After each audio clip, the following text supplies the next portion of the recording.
ओम सुमुखश्चैकदन्तश्च कपिलो गजकर्णकः लंबोदरश्च विघ्नो विघ्ननाशो विनायकः धूम्रकेतुर्गणाध्यक्षो भालचन्द्रो गजाननः द्वादशेतानि नामानि या पठे शृणुयादपि विद्यारम्भे विवाहे च प्रवेशे निर्गमे तथा संग्रामे संकटे चैव विघ्नस्तस्य न जायते। ओम जयंती मंगला काली भद्रकाली कपालिनी दुर्गा क्षमा शिवा धात्री स्वाहा स्वधा नमोस्तुते। नमस्कार, स्वागत है आपका आचार्य वाणी में। मैं आचार्य डॉक्टर विक्रमादित्य आपके साथ हूँ और आज का विषय हमारा है सिंह राशि वालों के लिए ग्रहों का योगायोग इस दिवाली के साथ किस प्रकार का बनेगा। दिवाली का सुंदर योग चल रहा है, दिवाली का महापर्व चल रहा है और साथ साथ ये दिवाली बेहद खास रहने वाली है। ये 2025 की दिवाली विशेष तौर पर सिंह राशि वालों के लिए इतनी अद्भुत, क्योंकि इस वक्त तो राजा भी सूर्य ही रहने वाले हैं और आपकी राशि के अब समय आ गया है कि वो राजा का जो वर्चस्व है कैसे प्राप्त होगा, क्योंकि बृहस्पति महाराज परिवर्तन की तरफ चले गए हैं आपकी राशि के दृष्टिकोण से। और साथ साथ इसी अक्टूबर के अंतिम में मंगल, शुक्र, बुध, ये सब भी एक महत्वपूर्ण परिवर्तन का योग आपकी राशि में बनाएंगे।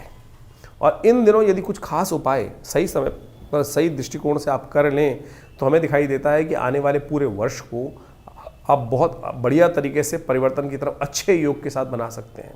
क्योंकि दीपावली का ये महापर्व जो होता है विशेष तौर पर ऐसा अद्भुत योग लेकर आता है कि हम हर चीज़ को परिवर्तन के साथ अपने जीवन में उपस्थित कर सकते हैं। ये जो कुछ खास बातें जो हम इस कार्यक्रम में आज आपके समक्ष रखने वाले हैं, वो ऐसी बातें हैं वो शायद हम सब लोग साधारण रूप से समझ नहीं पाते हैं और छोटे छोटे कुछ खास चीज़ें हैं, कुछ गलतियां जो कर देते हैं और उन गलतियों को कर फिर उनका पश्चाताप हमें करना पड़ता है। लेकिन उन सब चीज़ों को कैसे समय से पहले जानकर हम ठीक कर लें, क्योंकि जैसे परिवर्तन का समय है, ग्रहों का परिवर्तन का समय है, वो परिवर्तन हमारी आपकी राशि के सिंह राशि वालों के साथ कैसा योग बनेगा। क्योंकि आप देखें सिंह राशि वालों के लिए सूर्य राजा है और छठ का महापर्व भी आ रहा है, साथ साथ दीपावली का महापर्व और साथ में गोवर्धन, इन समस्त ग्रहों का योग बन रहा है। शनि महाराज आपकी राशि के दृष्टिकोण से जहाँ चल रहे हैं, आपकी ढैया चल रही है, शनि से बहुत परेशान रहते हैं। ढैया जब चल रही हो, एक खास उपाय जो हम आपको आज बताने वाले हैं, और यदि वो भैया दूज के दिन आपने कर लिया तो सही माने पूरे वर्ष कोई और उपाय करने की आपको ज़रूरत पड़ेगी नहीं। वो भी हम आपको इसी कार्यक्रम के दौरान वो सारे रहस्य बताने वाले हैं। शनि को मनाएं, सदा सुख पाएं। कैसे मानेंगे शनि महाराज? आपकी राशि के साथ शनि का खास संबंध है, क्योंकि शनि जो है वो पुत्र है सूर्य के, और ऐसे में कुछ खास उपाय यदि समय से कर लेंगे तो बहुत चीज़ें आपके लिए अच्छी तरह हो सकती हैं। तो सबसे पहले बात कर लेते हैं 21 अक्टूबर की। 21 अक्टूबर मंगलवार का अवसर, अमावस्या तिथि है और इस दिन वास्तविक तौर पर दिवाली है। बहुत सारे लोग पहले ही मना चुके हैं, ठीक है, आप कोई दिक्कत नहीं, आपने 20 को मना ली कई लोगों की भ्रांति के कारण से, लेकिन हम उसकी विवेचना भी सही रूप से उपस्थित करने वाले हैं कि क्यों 21 को आप मनाएं। दिवाली वास्तविक तौर पर 21 को ही है और सत्य मान लें यदि आपने 20 को मनाई और 21 को नहीं मनाई तो फिर पूरा वर्ष आपका जो है भाग्य सोया रहेगा। इस बात को खास तौर पे समझ के रख लेना और फिर कोई उपाय ऐसा नहीं होगा कि जो उसको ठीक कर पाओगे। तो इस दिन ग्रहों का योगायोग क्या है वो जान लीजिए। इस दिन ग्रहों के योगायोग ने खास तौर पर आपके लिए पराक्रम का अद्भुत योग बना के दिखाया है।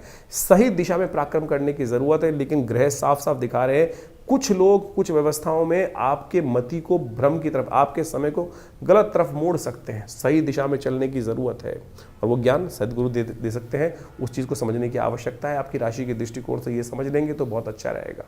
क्या है सिद्धांत वो भी हम आपको बताते हैं। तो 21 तारीख को दिवाली का सुंदर योग बन रहा है। इस बार बड़ी भ्रांति रही कि 20 को मनाएं या 21 को मनाएं।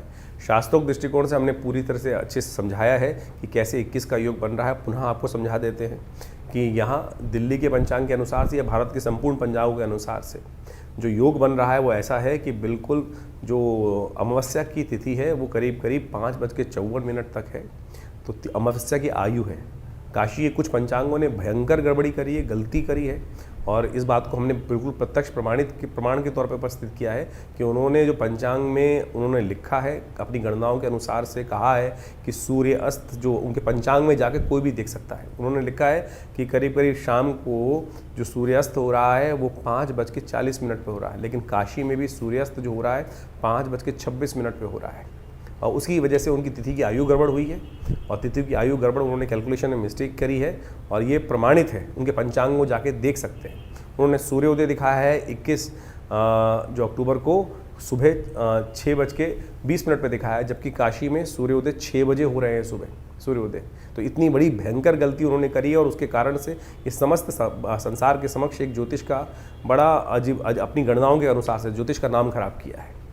तो इस बात में भ्रांति में ना फंसे। ये काशी के कुछ विद्वानों, तथाकथित विद्वानों, हमारी संपूर्णानंद संस्कृत विद्यालय में काशी में बात हुई और उन्होंने भी इस बात को प्रतिपादित किया कि 21 तारीख को ही दिवाली मनाई जानी चाहिए। तो हमने आपके समक्ष इस सत्य को प्रतिपादित किया है। आज ज्योतिष को सही रूप से समझने की आवश्यकता है, एक विचार गोष्ठी होनी चाहिए और उसको सही से समझना चाहिए।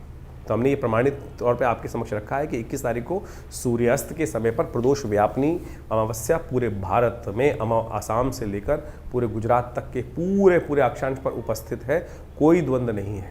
तो अपने भाग्य को जगाइए। अमावस्या युक्त जो प्रदोष तिथि में व्याप्त है, पराग्रही जो शास्त्र में कही गई है, अपनी किस्मत को मत सुलाइए भगवती का, महालक्ष्मी का। अगर आपने 20 को पूजन कर भी लिया है तब भी कोई चिंता नहीं, दोबारा कर लोगे तो कोई महालक्ष्मी जाएंगी नहीं, पदार्पण करेंगी। आपको नित्यपति करनी चाहिए तो कम से कम इसी बात के मान के कर लो कि आप आनंद भाव से। तो एक महालक्ष्मी का पूजन, एक बड़ी विचित्र प्रश्न भी आपके समक्ष उठना चाहिए। हम यहाँ समस्त प्रश्नों का निराकरण भी कर रहे हैं कि महालक्ष्मी का एक प्रश्न हमारे पास आया, यहाँ हम बताना इसलिए आवश्यक समझते हैं कि 21 तारीख जो महालक्ष्मी का पूजन होता है, बोले गणेश के साथ गौरी बैठती हैं, यहाँ लक्ष्मी जी का पूजन होता है, विष्णु जी का पूजन क्यों नहीं होता? शास्त्र के अनुसार से आपको इस बात को सही रूप समझ लेना चाहिए कि जो भगवान राम के अयोध्या पर वनवास से वापस आने पर तो दिवाली आनंद भाव से दीपोत्सव मना ही मना, लेकिन भगवान राम से पहले भी तो दिवाली मनती थी।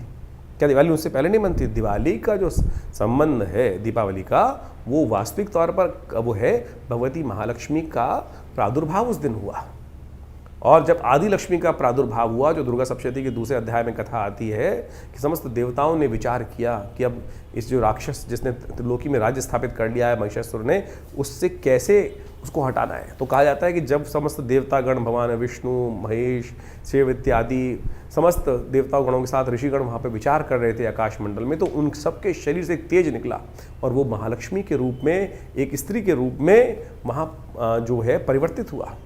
तेजोमय शरीर था जो दिव्य थर्वशीष ने प्रार्थनाएं का, और समस्त देवताओं ने पूछा काशी तुम महादेवी थी, तो उन्होंने कहा, उस पराशक्ति ने बोला सा ब्रवीति आम ब्रह्म स्वरूपिणी मत्तः प्रतिपुषात्मगम जगत शून्यम च अशून्यम च।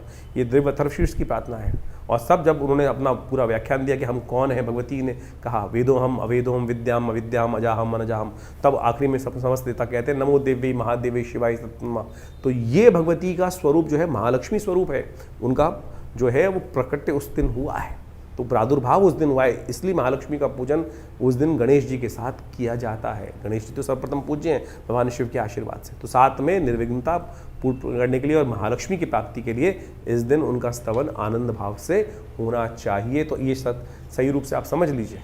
तो वैसे तो श्री पंचमी के दिन भी भगवती महालक्ष्मी का प्रादुर्भाव बोला जाता है। बहुत सारे लोग द्वंद में फंस जाते हैं। वो कौन सी लक्ष्मी है?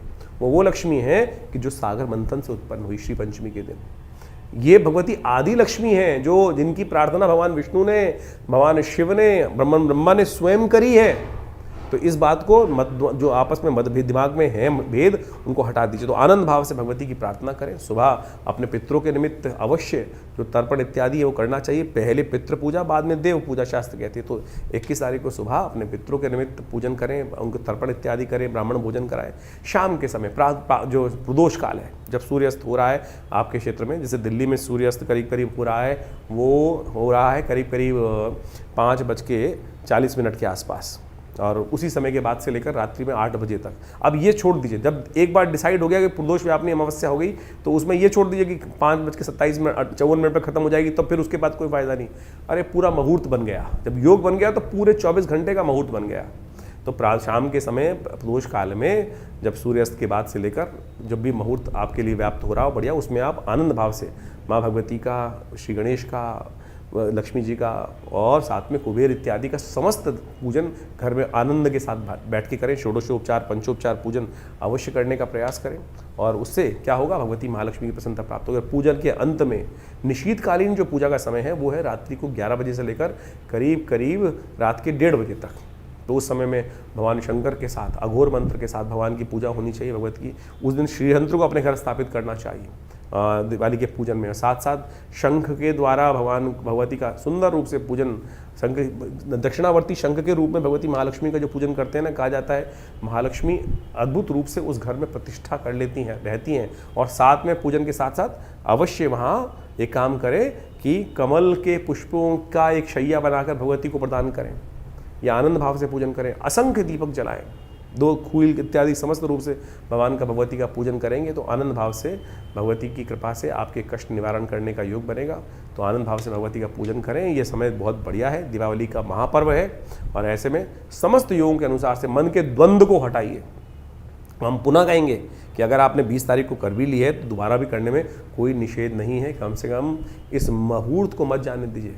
तो तथाकथित विद्वानों के मतद्वंद के अनुसार से जो आपस में उनका अंतर्द्वंद है उसको भूल जाइए और अपने इस योग का लाभ उठाइए। 21 तारीख को दीपावली बहुत शुभ योग में आ रही है। मंगलवार की दीपावली जो होती है ना, अगर उस योग को आप हटा देते हैं, उस योग में परमात्मा की आराधना नहीं करते हैं, तो फिर ये अमंगलकारी भी हो जाती है। इस बात का ध्यान कर लेना चाहिए। तो आनंद भाव से भगवती का स्तवन करें। बहुत सुंदर योग बनकर आया है। तो ऐसे में समस्त कष्टों को निवारण करने के लिए भगवती का आवाहन करें। भगवती घूम रही हैं तो आपके घर में सुंदर रूप से दीपों की माला बनाकर आनंद भाव से आप परमात्मा का, भगवती का पूजन करें। कल्याण के योग अद्भुत रूप से बनेंगे। सुगंधी युक्त तेल से जो घी जला रहे हैं उसमें थोड़ा इत्र अवश्य डालिएगा। असंख्य दीपक जितने भी चला सकते हैं, तो आप अवश्य इस प्रकार से पूजन करेंगे, कल्याण होगा। तो सिंह राशि वालों, आपकी राशि के दृष्टिकोण से दिवाली का अगला दिन क्या करने वाला है आपके लिए? ये बहुत महत्वपूर्ण दिवस है। 22 तारीख को ग्रह नक्षत्रों के दृष्टिकोण से सिंह राशि वालों के लिए ग्रहों का योगा योग भी जो बना हुआ है वो अद्भुत पराक्रम दिखाने वाला अवसर है। और इस दिन समझ लीजिए नववर्ष आरंभ हो रहा है। एक्चुअल नववर्ष दिवस भारतीय संस्कृति के दृष्टिकोण जो स्कंद पुराण में वर्णित है, अद्भुत योग लेकर आती है। ये प्रतिपदा जो है कार्तिक के शुक्ल पक्ष की प्रतिपदा, और इसका योग आपकी राशि के दृष्टिकोण से दिखा रहा है कि यदि आप सही दिशा में सही दिशा में आपने कार्य किया तो वो चीज़ें आपकी अच्छी होंगी। और एक बात ध्यान रखना, इस दिन वो योग बनता है कि जो विशेष तौर पर जैसा इस दिन योग बनेंगे, आने वाले 365 दिन वैसा ही घटनाएं आपके साथ घटेंगी, वैसा ही योग आप बना सकते हैं। तो इस दिन जल्दी सुबह जल्दी उठें, भगवान का स्तवन करें। ग्रह नक्षत्रों के दृष्टिकोण से, चीज़ों के हिसाब से, ग्रहों के हिसाब से अभी देखें तो ये ग्रहों का योग, ये वर्ष ही आपके लिए बहुत परिवर्तन का योग दिखाई देता है। बहुत जल्दी सिंह राशि वालों के लिए चीज़ें परिवर्तन की तरफ योग बनाती दिखाई देंगी आपकी राशि के दृष्टिकोण से। बृहस्पति का परिवर्तन का प्रभाव थोड़ा सा आपको बैलेंस करके चलना पड़ेगा। कई बार क्या होता है, चीज़ें हवा, बृहस्पति हवा का कार्य, और हवा जो है विशेष तौर पर वो क्या होता है, दिमागी कई बार हवाई किले बहुत बड़े बड़े बना देते हैं, और हवाई किले जब बन जाते हैं शायद उन पर पूरा कार्य नहीं हो पाता। इस बात का आपको ध्यान रखना है। प्रैक्टिकल वे में कार्य करने की ज़रूरत है। यदि धरा पर रहकर, विचारों को धरा पर रखकर प्रैक्टिकल अप्रोच के साथ काम करोगे तो चीज़ें आपके लिए बहुत अच्छी हो सकती हैं। इस बात को आपको अच्छे से ध्यान रखते हुए कार्य करने की ज़रूरत है। इस दिन अन्नकूट का सुंदर योग है। शास्त्र में क्या कहा गया है इसके लिए वो भी आप समझ लीजिए। 22 तारीख को अन्नकूट भी है, नववर्ष भी आरंभ हो रहा है। गुजरात इत्यादि में आज भी परंपरा है कि कार्तिक कृष्ण पक्ष की प्रतिपदा को नववर्ष के रूप में मनाया जाता है। भगवान कृष्ण की सुंदर उपासना की जाती है और ये दिन अद्भुत योग लेकर आता है। इस दिन जैसा जैसा आप करेंगे, जैसा जैसा आपके साथ होगा, पूरे वर्ष उसी प्रकार का योग बन सकता है। तो अच्छे रेजोल्यूशन, आमतौर पे लोग कहते हैं ना, नए साल के दिन से अच्छी बातें सोचनी चाहिए, गलत काम नहीं करना चाहिए, अच्छे कपड़े पहनने चाहिए, सुंदर भाव सोचना चाहिए, वो हम 1 जनवरी के साथ जोड़ देते हैं। ज्योतिष के दृष्टिकोण से, स्कंद पुराण के दृष्टिकोण से, स्कंद पुराण में इस बात का वर्णन है कि जो कार्तिक शुक्ल पक्ष की प्रतिपदा है, जिसके दिन अन्नकूट होता है, गोवर्धन की पूजा होती है, उस दिन वो मुहूर्त बनता है कि जैसा जैसा आपके साथ होगा पूरे वर्ष उसी प्रकार के आपके साथ योग घटेंगे। तो इसलिए आनंद भाव से परमात्मा का सुंदर स्मरण करें, जल्दी उठें, भगवान का स्मरण करें, माता पिता का आशीर्वाद लें, गुरुजन का आशीर्वाद लें, और उस दिन भगवान कृष्ण का सुंदर पूजन करना चाहिए। भगवान कृष्ण का अन्नकूट के रूप में, गोवर्धन के रूप में प्रकृति की पूजा करने का जो सिद्धांत है अद्भुत है। 56 भोग लगाए जाते हैं भगवान को। ये 56 भोग का सिद्धांत भी बड़ा विचित्र है। कहा जाता है कि भगवान ने 7 दिन तक, 8 पहर हर रोज़ होते हैं, 7 दिन तक भगवान ने अपने जो कनिष्ठिका उंगली के ऊपर पूरे पर्वत को उठा के रखा।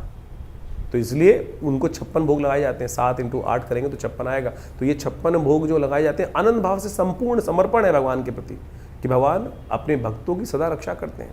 और ये कोई इंद्र के साथ द्वेष नहीं है भगवान का। भगवान तो इंद्र के परम हितैषी हैं।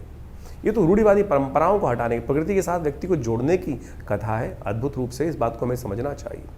और एक बात समझें कि जो ये गोवर्धन पर्वत हैं, इनके बारे में अद्भुत कथाएं शास्त्र में बताई। एक कथा हम आपको समक्ष रख दें कि कैसे भगवान ने शिरोधार्य किया गोवर्धन को। कहा जाता है कि भगवान के ऊपर ऋण था गोवर्धन पर्वत का। जब राम अवतार में सेतुबंध का निर्माण हो रहा था, तब कहा जाता है पूरे हर जगह से लोग अपने अपने जो अपनी सेवाएं देने वहाँ आ रहे थे। पहाड़, पर्वत, कंदराएं सब रूप से वहाँ पे चल दी थी अपनी तरफ से। जब गोवर्धन को पता चला कि भगवान को आवश्यकता है, तो वो भी उठ के चल दिए। भगवान एक जो कहा जाता है हनुमान जी स्वयं उनको उठा के चल दिए थे वहाँ पर लाने के लिए। लेकिन जब पता चला कि समय पूरा हो गया और वहाँ पर सेतुबंध का निर्माण हो गया, तब कहा जाता है कि गोवर्धन रो पड़े और उन्होंने कहा कि मेरे को भगवान की सेवा का सुंदर अवसर नहीं मिला। हनुमान जी ने जब वापस रख दिया उनको वहाँ पर, तो उन्होंने कहा कि मेरी ये जो सृष्टि जो भगवान के समक्ष मेरी ये जो प्रार्थना ये अवश्य रखना कि भगवान मेरे को क्यों आपने भुला दिया, मैं तो आ रहा था सेवा करने देने के लिए अपनी। तब भगवान ने, जब हनुमान जी ने ये बात भगवान के समक्ष रखी, तो भगवान ने कहा अगले इस जन्म में तो नहीं, अगले जन्म में अवश्य ये कर्ज को उतारेंगे। तो कहा जाता है कि जो पत्थर पिघल, जो जब गोवर्धन उस स्थिति में गए तो कहा था वो रो पड़े थे तो वो पिघल गए थे। आज भी वो निशान वहाँ जाके आप देख सकते हैं कि पत्थर गोवर्धन पर्वत के पिघले हुए हैं। तो समर्पण भाव है, वो चलायमान जो है। तो सुंदर रूप से भगवान कृष्ण अवतार जब हुआ तो भगवान ने अपने सिर पर धारण किया उस कर्ज को उतारने के लिए। तो आप सोचे भगवान किसी का सब पे कृपा करने के सुंदर योग बनाते हैं। तो आप इस भाव को ध्यान रखें तो आनंद भाव से समस्त ये समर्पण भाव की भाव है। तो इसलिए आनंद भाव से गोवर्धन का पूजन करें। हमने विवेकानंद योगाश्रम में इस दिन बड़ा विशाल कार्यक्रम रखा है। हमारे गुरुदेव का जन्मदिवस भी होता है, आचार्य केशव देव जी महाराज का। तो उस दिन बड़े आनंद भाव से भगवान गोवर्धन का पूजन, गोबर का बहुत बड़ा पर्वत बनाकर उनका बड़े सुंदर रूप से भगवान का, विष्णु का, भगवान कृष्ण का सुंदर पूजन, कीर्तन इत्यादि समस्त रहता है। तो शाम के समय अन्नकूट का भंडारा रहता है। आप भी आइए और सुंदर रूप से भगवान का सुंदर स्तवन करें। और सबसे पहला काम ध्यान रखिएगा, इस दिन सुंदर योग जो बन रहा है आनंद से रहेगा, पर प्रसन्नता से रहेगा। भगवान का भजन कीजिएगा, जितने अच्छे काम हो सकते हैं वो सब करने का प्रयास करें, क्योंकि यही वो दिन है। पुनः आपको अवगत करा देते हैं। और इस दिन अवश्य भगवान कृष्ण के लिए, भगवान विष्णु के लिए सुंदर पूजा, षोडशोपचार पूजन कर कर उस दिन कम से कम अपने आप को 11 दीपक अवश्य घी के चलाने चाहिए। और 11 दीपक जलाकर सुंदर रूप से शंख की, भगवान विष्णु की सुंदर रूप से पूजा अवश्य करनी चाहिए उस दिन। इस बात का हमें ध्यान रखना चाहिए। तो सिंह राशि वालों, आपकी राशि के दृष्टिकोण से 23 तारीख का ग्रहों का योगायोग क्या बन रहा है आपके लिए, वो भी आपको जान लेनी चाहिए। 23 तारीख के दिन से ग्रहों का एक परिवर्तन विशेष तौर पर आपके समक्ष उपस्थित होता दिखाई देगा, जो आपको एक ऐसे परिवर्तन की तरफ अग्रसित करता दिखाई देगा जिसको कहा जाता है एक राजयोग का निर्माण। ये राजयोग के योग जो अक्टूबर के महीने में विशेष योग आपकी राशि में बनकर तैयार हो रहे हैं, उसका पहला परिवर्तन की सूचना इस दिन से आरंभ होती दिखाई दे रही है। इस दिन चंद्रमा परिवर्तन की तरफ जाएंगे और बृहस्पति के साथ योग बनाकर एक अच्छा सा योग आपके लिए बनाते दिखाई देंगे, जिसको गजकेसरी योग बोला जाता है। और इस वक्त आपकी राशि के दृष्टिकोण से ग्रह दिखा रहे हैं कि खास तौर पर आपके लिए वो जो है, अगर आपने खास तौर पर जहाँ नेगेटिव नुकसान होने के योग थे, उनको भी यदि आप सही कार्य कर लो तो वहाँ से भी चीज़ों को सुख की तरफ, जहाँ लोगों को नुकसान होता है वहाँ से आप फायदा उठाने का मार्ग बना सकते हैं। ऐसा योग बनता दिखाई दे रहा है। तो यानी विचार को अपने आप को कंट्रोल करने की ज़रूरत है और बाहर से, अपने घर से दूर से संबंध स्थापित कर कर आप चीज़ों को अच्छे पॉजिटिव तरफ ले जाने के योग बना सकते हो। ऐसा योग बन रहा है। भैया दूज है इस दिन। शास्त्र में कुछ खास उपाय बताए गए हैं, जैसा हमने आपको कहा था कि क्योंकि आपकी राशि के दृष्टिकोण से इस वक्त शनि की खराब ढैया चल रही है आपके ऊपर, जो आपकी सफलता में हर पग पर बाधा डालने की योग बनाएगी। और 2 साल तक ऐसा योग बनेगा। 2 साल तो बाद की बात है, पहले 1 साल को कैसे ठीक कर लें, एक खास उपाय हम आपको बताने जा रहे हैं। इसको समझ लीजिए अच्छे से। 23 तारीख की भैया दूज है। कार्तिक जो शुक्ल पक्ष की द्वितीया है, ये यम द्वितीया है। देखिए, दीपावली का महापर्व बड़े सुंदर रूप से आपको समझ लें, यमराज जी की पूजा से, यमदीप दान से शुरू होती है और जो है वो अंत भी यमदीप दान से ही होता है। ये कार्तिक के महीने में दीप दान का ही महत्व है। सरलता से एक दीप जलाकर ही आप समस्त अपने पापों से मुक्ति प्राप्त कर सकते हैं, भगवान का सानिध्य प्राप्त कर सकते हैं, पुण्यों को जगा सकते हैं। ये यमदीप दान जो यम द्वितीया है, जिसको भाई दूज बोला जाता है, इसके पीछे भी अद्भुत कथा है। यमराज जी और यमुना जी आपस में भाई बहन हैं, सूर्य पुत्री हैं दोनों के दोनों। और कहा जाता है कि यमुना जी हमेशा यमराज जी से कहती थी कि हमारे यहाँ कभी भोजन करें आके। धर्मराज हमेशा व्यस्त रहते थे, टाइम नहीं मिलता था। तो यम द्वितीया के दिन यमराज जी जाकर बहन यमुना के यहाँ भोजन करते हैं और कहा जाता है कि इस दिन समस्त भाइयों को अपनी बहन के घर जाकर ही भोजन करना चाहिए, अपने घर भोजन नहीं करना चाहिए। इस बात का ध्यान रखना चाहिए। शास्त्र में तो यहाँ तक प्रमाणित है कि अपने घर में चूल्हा ही ना जलाएं, उस दिन जाके बहन के घर ही भोजन करना चाहिए। तिलक किया जाता है। क्या होता है इससे बहन के कष्ट दूर हो जाते हैं और भाई की आयु बढ़ जाती है। ये सुंदर शास्त्र में सिद्धांत है, कोई और टोटके की जरूरत ही नहीं भाई। तो इसलिए बहन से बढ़िया भाई को कौन आशीर्वाद दे सकता है। ये संबंध है सुंदर रूप से, समस्त अहम को त्यागिए और जाकर अपने परिवार में सामंजस्य स्थापित करने के लिए, आशीर्वाद के लिए, समस्त कष्टों को दूर करने के लिए इतनी बढ़िया व्यवस्था शास्त्र में वर्णित है, इसका पालन करना चाहिए। और शाम के समय काम अवश्य करना चाहिए। यम द्वितीया के दिन यमुना जी के घाट पे या किसी भी पानी के घाट पे जाकर, तालाब में या नदियों पे जाकर, हो सके यमुना तो सबसे श्रेष्ठ है, शाम को 7 क्या करना चाहिए, एक नोट कर लीजिए, उपाय है, अद्भुत उपाय। ये नोट करके जो कर लेगा उसके पूरे वर्ष के लिए समस्त कष्ट दूर होने के योग बन जाएंगे। छोटा सा उपाय है, आपको क्या करना है, 7 पत्ते मंदार के लेकर और उसमें जो 7 ही पत्ते बेर के रखने हैं और उसके ऊपर एक दीपक रखना है और उसको चलते पानी में प्रवाहित करना है। गन्ने का एक डंडा लीजिए, गन्ना जो होता है उससे डंडा लेकर उसको हल्का सा पानी हिला दीजिएगा और अपने सिर पर से वार कर इसको अर्पित कर दीजिए चलते पानी के अंदर या किसी पोखर पे। तो कहा जाता है कि पूरे वर्ष तक के लिए समस्त कष्टों को दूर करने का आशीर्वाद मिल जाता है। पितृ भी प्रसन्न हो जाते हैं, जिनको लगता है ना कि पितृदोष बन गया है, पितृ पता नहीं संतुष्ट हैं कि नहीं है। ये एक उपाय है, यम द्वितीया के दिन शाम के समय जो कर लेगा उनके समस्त कष्ट दूर हो जाएंगे। शनि से जो परेशान है, एक बात और नोट कर ले, शनि भी सूर्यपुत्र ही हैं और जो विशेष तौर पर यमुना जी के भाई ही हैं। ये उपाय यदि आप कर लेंगे तो शनि की जो आपके जीवन में कष्टों के योग चल रहे हैं, शनि 7.5 चल रही है, ढैया चल रही है, कुछ भी चल रही है, तो उससे भी कष्ट निवृत्ति का योग बन जाएगा। तो ये अकाट्य प्रयोग है, आप ध्यान लीजिए। तो इस बात का ये उपाय आपने कर लिया तो आप समझ रहे हैं शनि भी आपके अनुकूल हो जाएंगे, शनि आपको परेशान नहीं करेंगे। तो इस शास्त्रोक्त विधि के अनुसार से हमने पौराणिक कथाओं के माध्यम से ये जो पूरा समस्त आख्यान आपके समक्ष उपस्थित किया है, कर लीजिए, कल्याण होगा। तो सिंह राशि वालों, आपकी राशि के दृष्टिकोण से आपने समझा कि भैया दूज के दिन कौन सा खास उपाय आपको करना चाहिए। साथ साथ इस दिन चित्रगुप्त जयंती भी होती है। इस दिन शास्त्रीय दृष्टिकोण से कहा जाता है कि यम और चित्रगुप्त दोनों की पूजा भी अवश्य करनी चाहिए। और यदि आप चित्रगुप्त के निमित्त, यमराज के निमित्त जो हमारे यहाँ तर्पण के मंत्र हैं उनके द्वारा दिन में तर्पण इत्यादि कर लें, वो 14 मंत्र शास्त्र में वर्णित हैं, किसी योग्य ब्राह्मण के द्वारा आप उन पंडित जी के द्वारा उन व्यवस्थाओं को कर लें तो उससे बढ़िया पूजा नहीं हो सकती। कहा जाता है अपमृत्यु पर विजय प्राप्त करने के योग बन जाते हैं। पूरे वर्ष के लिए आप पर स्वयं, जैसे आप इंश्योरेंस की तरफ जाते हैं ना, ऐसा ही यदि ये कार्य कर लें आप, ये चित्रगुप्त के जो तर्पण के मंत्र हैं, यमराज जी के जो 14 आहुतियाँ हैं उनको जो दे देता है यम तर्पण की, तो उससे खास तौर पे पूरे वर्ष के लिए आपको सिक्योरिटी प्राप्त करने के योग बन जाते हैं। 24 तारीख का दिन एक नई व्यवस्थाओं के साथ आपका आरंभ होता दिखाई दे रहा है। सिंह राशि वालों के लिए खास तौर पर शुक्रवार के साथ साथ ग्रहों का योग जो परिवर्तन की तरफ जा रहा है, एक राजयोग का निर्माण आपकी राशि में हो रहा है। तृतीया तिथि उस दिन विद्यमान है और साथ साथ सबसे बड़ा एक परिवर्तन और होने जा रहा है। बुध महाराज आपकी राशि में सुख भाव में केंद्र में पदार्पण करते दिखाई दे रहे हैं। सूर्य बुध का और साथ साथ चंद्रमा का योग सुंदर रूप से आपकी राशि में जहाँ बन रहा है, वो बहुत बढ़िया चीज़ इस तरह से चीज़ों को समझ को डेवलप करने के योग बना सकता है। और हमें दिखाई देता है कि मनोमस्तिष्क शांत कर कर आप यदि चीज़ों को समझने का प्रयास करोगे तो शनि के नेगेटिव होते हुए भी चीज़ें आपकी समझ में आने की तरफ जाती दिखाई देंगी। चीज़ों को आप बढ़िया तरह से कंट्रोल करने की तरफ अग्रसित होते दिखाई दोगे।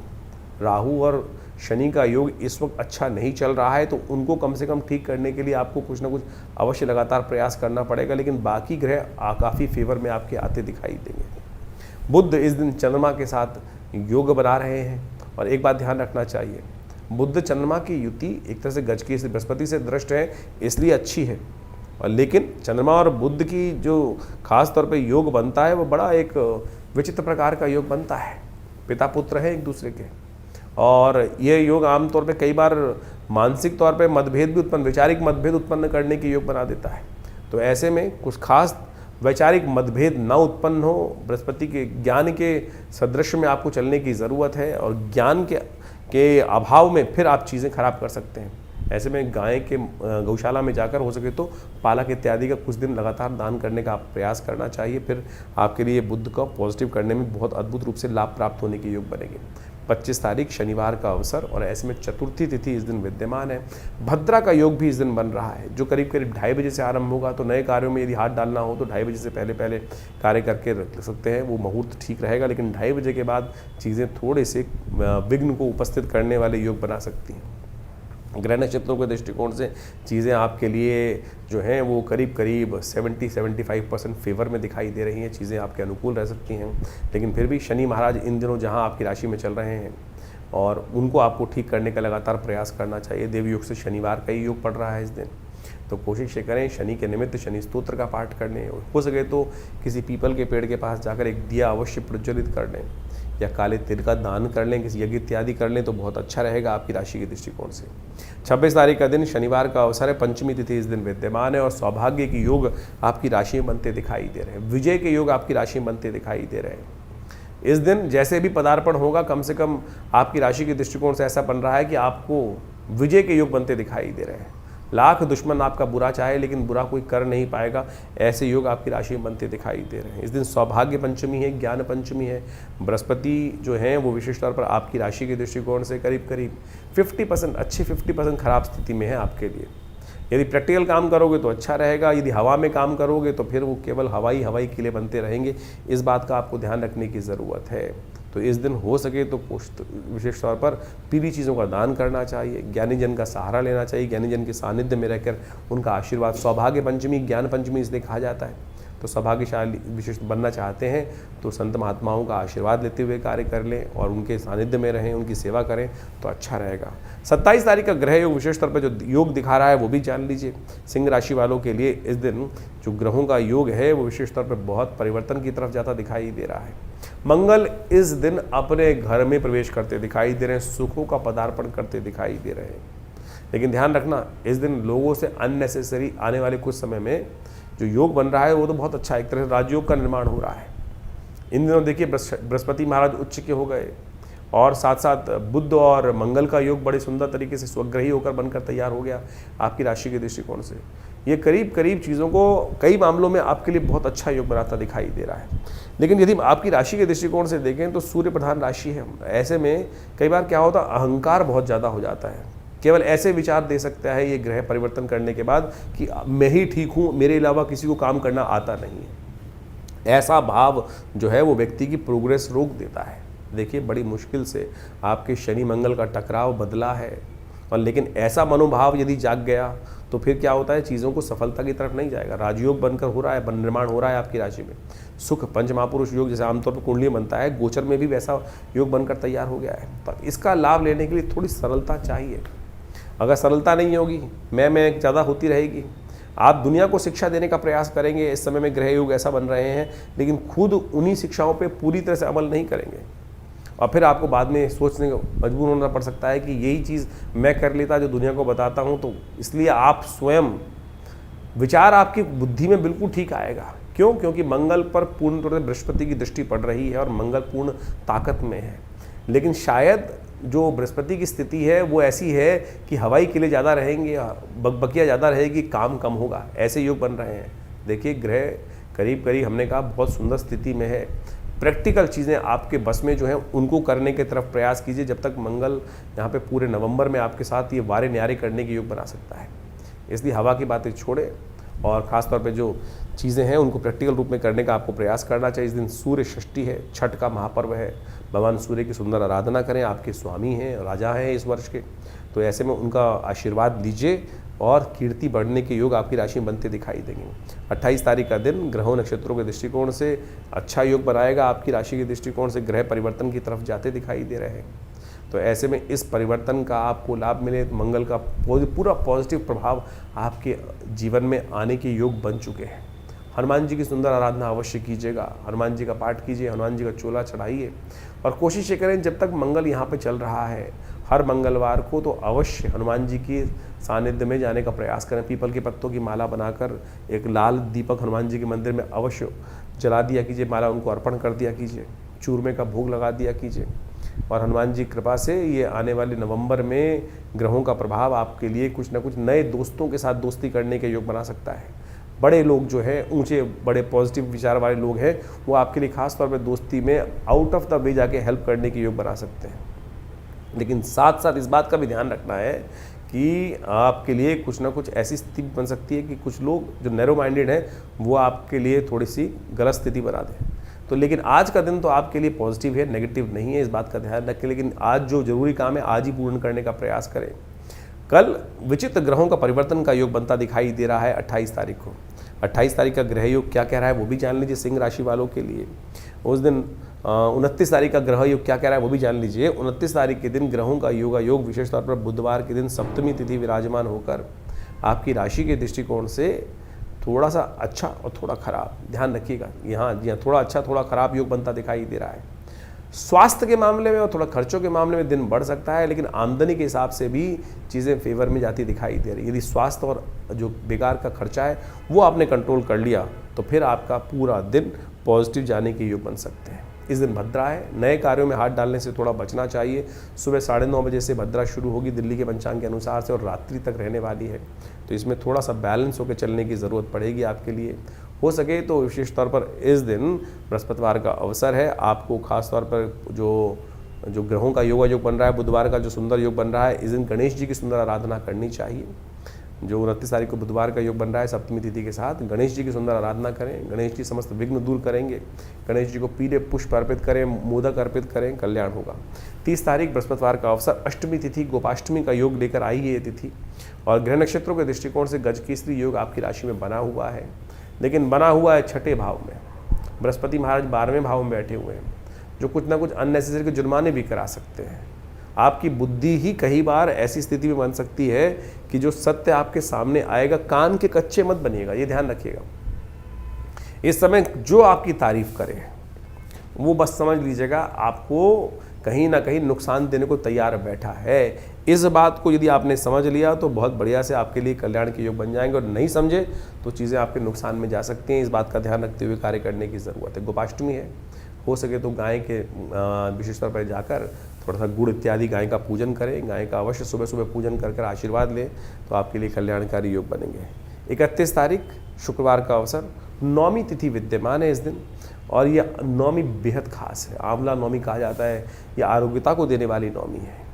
आप इन दिनों आपकी राशि के दृष्टिकोण से शनि महाराज जो चल रहे हैं आपकी राशि में, जो अन्य से राहु महाराज चल रहे हैं, वो कहीं ना कहीं कुछ अप्रत्यक्ष मन, जो स्वास्थ्य के मामले में भी कुछ ऐसी चीज़ें उत्पन्न करने के योग बनाएंगे कि जो ऐसी चीज़ें हैं सब कुछ ठीक होते हुए भी मन ठीक नहीं है, लगेगा स्वास्थ्य भी ठीक नहीं है। कुछ ना कुछ कहीं ना कहीं स्वास्थ्य के मामले में कोई ना कोई प्रश्न चिन्ह कभी कभी बन के खड़ा होता रहेगा, और ये योग आने वाले करीब करीब अभी पूरे 25-26 में बनकर ऐसे ही रहेगा। तो ऐसे में इस आंवला नौमी पे कुछ खास उपाय जो हम बताने जा रहे हैं वो कर लीजिए, वो आपके लिए अच्छे रहेंगे। आंवला नौमी के दिन विशेष तौर पर भगवान विष्णु की उपासना जो कर लेते हैं उनके समस्त आयुष संबंधी समस्याएं ठीक करने के योग बन जाते हैं।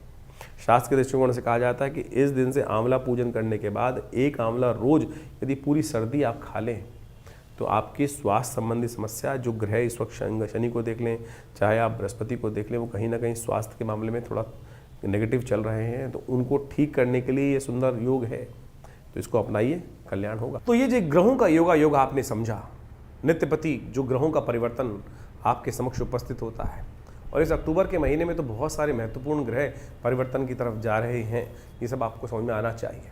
मंगल स्वग्रही होने जा रहे हैं, शुक्र बहुत जल्दी अक्टूबर समाप्त होते ही स्वग्रही अपने रूप में आ जाएंगे, बृहस्पति उच्च के हो गए, शनि अब पुनः मार्गी होने की तरफ जा रहे हैं।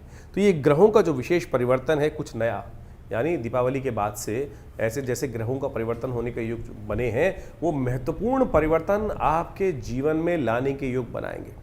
जब ग्रह अपनी शक्ति में आते हैं तो कई प्रकार से अच्छे समय को आपके समक्ष लाने का उपस्थित योग बना देते हैं। तो ऐसे में हमको अपने आप को तैयार करना चाहिए। तो ग्रहों का योग जो है, जिस प्रकार से आपने समझा है, आपकी राशि के दृष्टिकोण से परिवर्तन की तरफ चला गया है। चीज़ें बिल्कुल बहुत सारी चीज़ों के मामलों में अनुकूल परिस्थिति बन रही हैं। जो शनि का मंगल के साथ एक विचित्र प्रकार का योग पिछले करीब करीब 3-4 महीनों से 5 महीनों से लगातार चल रहा था। पहले समसप्तक योग, पहले षडाष्टक योग, फिर षडाष्टक योग तो पुनः बना, और अब मंगल पूर्ण ताकत में आ चुके हैं, बृहस्पति से दृष्ट हो चुके हैं, शुक्र भी स्वग्रही होने के योग बना रहे हैं। तो इस प्रकार से इन सब समस्त ग्रहों ने परिवर्तन कर कर आपकी किस्मत में कुछ नया करने का, व्यवस्था बनाने का योग बनाया है। तो आप अच्छे से समझ लीजिए, और जब समय ठीक चल रहा हो ना, तो हमको पूरा तटस्थ होकर, कई बार क्या होता है मन हतोत्साहित हो जाता है, लगातार कई बार जीवन में समय खराब चल रहा होता है तो मन ये ऐसा हो जाता है कि कुछ होगा ही नहीं, मेरे करने से कुछ होना ही नहीं है, तो ऐसे में हम हार जाते हैं। और जबकि स्थितियां बिल्कुल परिवर्तन करते हुए टाइम नहीं लगता है, वैसे ही परिवर्तन की स्थिति अब आ चुकी है। जैसा हमने आपको कहा, मंगल स्वग्रही होने के योग बना रहे हैं, अपनी राशि में आ रहे हैं, पूर्ण ताकत में आ रहे हैं, और हिम्मत से बहुत सारी, सबसे बड़ा परिवर्तन तो बृहस्पति ने किया है। लंबा समय नहीं है, सोने का समय नहीं है, जो जागत है सो पावत है, जो सोवत है सो कुवत है, इस बात का ध्यान कर लो साफ साफ। और नहीं तो फिर ये समय तो अभी कैसे, दिसंबर तो आया जाता है, 4 दिसंबर के आसपास बृहस्पति पुनः फिर बदल जाएंगे और फिर वही स्थिति में चले जाएंगे। उच्च के बृहस्पति सुंदर तरीके से ग्रहों पर अपना कंट्रोल उपस्थित कर चुके हैं। तो अब आपको समझना है कि आपको चीज़ों को कैसे ठीक करना है। हाँ, अगर अभी भी आपको लग रहा है कि आपके जीवन में परिवर्तन नहीं आ रहा, तो आपको फिर गोचर के दृष्टिकोण से नहीं, अपनी जन्मपत्री को दिखाना चाहिए। हो सकता है कुछ महादशाएं खराब चल रही हैं, और बहुत ऐसा लंबा चौड़ा उपाय नहीं होते हैं। बहुत सारी चीज़ें लोग चाहते हैं कि परिवर्तन होता ही नहीं है, लेकिन उनको सही रूप से करने की आवश्यकता है। हमने देखा है परिवर्तन होता है, बहुत सारे लोग लगातार हमारे साथ जुड़े हुए हैं, और हमने जैसे जैसे उपाय उनसे कराए हैं, उनके जीवन में महत्वपूर्ण परिवर्तन का योग बना, निश्चित तौर पे बना, अच्छे से सामने देखने पे बना। और बिल्कुल परिवर्तन कर्म से बनता है, विश्वास से बनता है, सही दिशा में कार्य करने से बनता है। कार्य तो सब कोई कर रहे हैं, अब कोई लठ ऐसे मार रहा है, कोई वैसे मार रहा है। ज्ञान के अनुसार से एक पॉइंट पर यदि हम कार्य करने का रास्ता सही सेट कर लें, विज्ञान के अनुसार से, समय के अनुसार से, बुद्धि के अनुसार से, देव योग के अनुसार से, तो कैसी चीज़ें हमारे हाथ में नहीं आएंगी। ये विश्वास हमको जगाना चाहिए। ज्योतिष विज्ञान वही विश्वास जगाता है, और सही रूप में सही चीज़ों को कर कर, परमात्मा के सामने प्रार्थना कर कर, सही रूप यदि उपाय कर लिया जाए, तो सही माने परिवर्तन, किस्मत जगाने के मार्ग बहुत जल्दी से प्रशस्त हो सकते हैं। तो जैसा हमने आपको आपके ग्रहों का योगा योग बताया है, तो उसको सही समझ लीजिए, अपनी जन्मपत्री को अच्छे से। क्योंकि क्या होता है कि एक बार हम लोग गोचर के दृष्टिकोण से बहुत सारी चीज़ों को देखते रहते हैं, जैसे हम आपको बताते हैं, तो गोचर का एक पार्ट है, इसके अंदर बहुत सारी चीज़ें अपने ओस। क्या होता है आजकल बहुत सारे लोग जब जन्मपत्री दिखाने आते हैं, तो आजकल यूट्यूब चैनलों की मेहरबानी से आधे ज्योतिषी खुद बन के ही आते हैं, और पूरा ज्ञान होता नहीं है। तो क्या होता है कि फिर नीम हकीम खतराए जान हो जाती है स्थिति। तो कई बार वो चीज़ें समझ में नहीं आती हैं, छोटी छोटी चीज़ें कई बार हम अपने लिए देख रहे होते हैं तो नहीं देख पाते हैं। सामने वाला जब देखता है और बिल्कुल न्यूट्रल होकर देखता है, तो वो चीज़ें सामने आ जाती हैं। और हमने देखा है कि बिल्कुल छोटे से रूप में यदि उसको परिवर्तन करने का मार्ग, हल्का सा परिवर्तन करने का मार्ग पकड़ लिया जाए, सही दिशा पकड़ ली जाए, तो किस्मत जागने के योग बन सकते हैं। तो आप बिल्कुल इस समय को बर्बाद मत कीजिएगा, समय आपके बिल्कुल उपयुक्त हैं, चीज़ों को सही दिशा में करने का प्रयास करें। और जिस प्रकार से कभी कभी सही समय पर जाकर, आजकल मॉडर्न साइंस में बोला जाता है ना कि जब को सब ठीक चल रहा हो तो डॉक्टर के पास जाके एनालाइज कराते रहना चाहिए, तो उसी प्रकार से ज्योतिष विज्ञान में भी ग्रहों का एक योग कभी नहीं रहता, हर समय परिवर्तन का योग बनता है। तो समय समय पर अपनी जन्मपत्रिका, समझ चीज़ों का विचार विमर्श, चीज़ों को समझने का मार्ग करते रहना चाहिए, और उससे क्या होता है कि चीज़ें सही दिशा में सही समय पर पकड़ में आ जाती हैं। और वो नहीं तो फिर क्या होता है कि यार मेरा बैठा हुआ व्यक्ति कहाँ, मिलने वाला व्यक्ति कहाँ बैठा हुआ था, मुझे पता ही नहीं चला। यही तो किस्मत सोने का तरीका है, यही कारण है ना कि हमको पता ही नहीं चला कि हमारा किस्मत जगाने के लिए व्यक्ति बैठा हुआ था, और जब उसका समय निकल गया तब जाकर हम जागे, अरे चीज़ हाथ से निकल गई। तो ऐसा ना करें, जगाइए किस्मत को, और ग्रहों को सही स्थिति को समझें, और जन्मपत्री को सही से समझकर, चीज़ों को सही समझकर, और बहुत सारी चीज़ों के अनुसार से हम आपके जो भविष्यफल को समय समय बताते रहते हैं, उसको सही से समझकर कार्य कीजिए। देखिए किस्मत बदलने के लिए बिल्कुल तैयार है, और आशा करते हैं, भगवान से प्रार्थना भी करते हैं। जैसा हमारे आश्रम पर नित्य प्रति बहुत सारी अनुष्ठान इत्यादि, यज्ञ इत्यादि, पूजा इत्यादि चलती रहते हैं। जन कल्याण के योग बनाएं, अपने स्वयं भी अच्छा करें और समाज को भी अच्छी तरफ ले जाने का प्रयास करें। धन्यवाद, नमस्कार।